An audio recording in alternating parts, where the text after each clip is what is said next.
I talked to them about property. This is what I found out. I'll classify them into two main groups.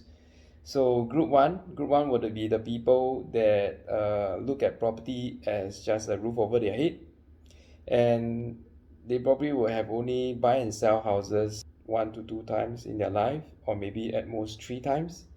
So other than changes in their family circumstances, for example, getting married, or maybe they have more children, they have a bigger family, they want to upgrade their house, or subsequently when they retire or their children moved out, then they want to downgrade their house, then they'll talk about property. Other than that, don't talk to them about property. To them, property is just a roof over the head, and they will never consider or think of property as a profit making asset. And if they are not considering to sell and buy, no matter what you talk about property to them, it's just pointless. So they are not interested. So that's group one. Group two are those people that has always been monitoring the property market, regardless of whether they are selling or buying, even if they are in the situation of where they can't buy property or they just bought a property, but which means that in the meantime, maybe they are not in the right position to sell or buy, but they are still monitoring the market.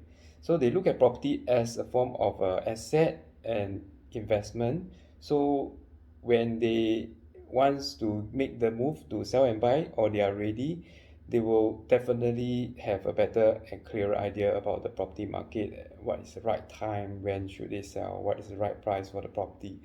So maybe just let me share with you about a story. 3 years ago, a lawyer, or rather one of the clients, shared with me. So he told me that, hey Jason, he looked at me as a little brother. Okay, I think at that point in time is probably late 40s, if not just crossed 50 years old.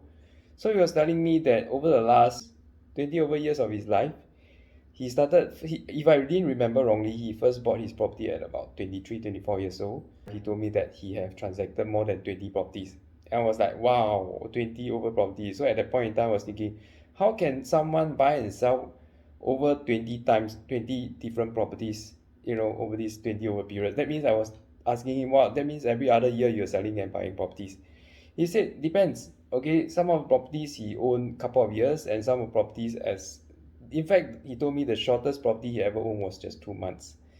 So 2 months being the shortest, and I can't really remember when is the longest. I think come something like 3 to 4 years or 4 or 5 years. I can't remember. And I remember very vividly that he told me the biggest profit gain he ever got from selling and buying one property made him 1.1 million, close to 1.2. So wow, I was like totally amazed by what he said. And he was telling me that, Jason, never ever look at property as just a roof over your head. You have to make sure that you invest in it properly and use property as a tool to help you make more money. So he was telling me that he did not make his money through his career, which is a lawyer, but most of his money comes from his property transactions. So I also asked him, hey, did he make any losses? So out of 20 over property, he said yes, just once. He actually made a little loss on one of property himself because he was trying to cash out the money to actually go into another more profitable property. So I asked him how much would that be. He just said a couple of $100,000 because he just wanted to buy something else. So I always remember this story this lawyer client of me shared. And my question to you is, after watching this video and hearing this story about the lawyer, I know yes, today there's no such thing as buying and selling a house within 2 months.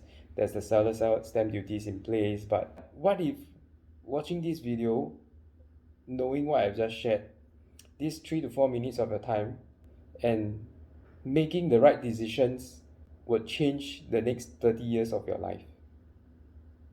So that's all I have to share today. Thank you so much for watching my video. Bye.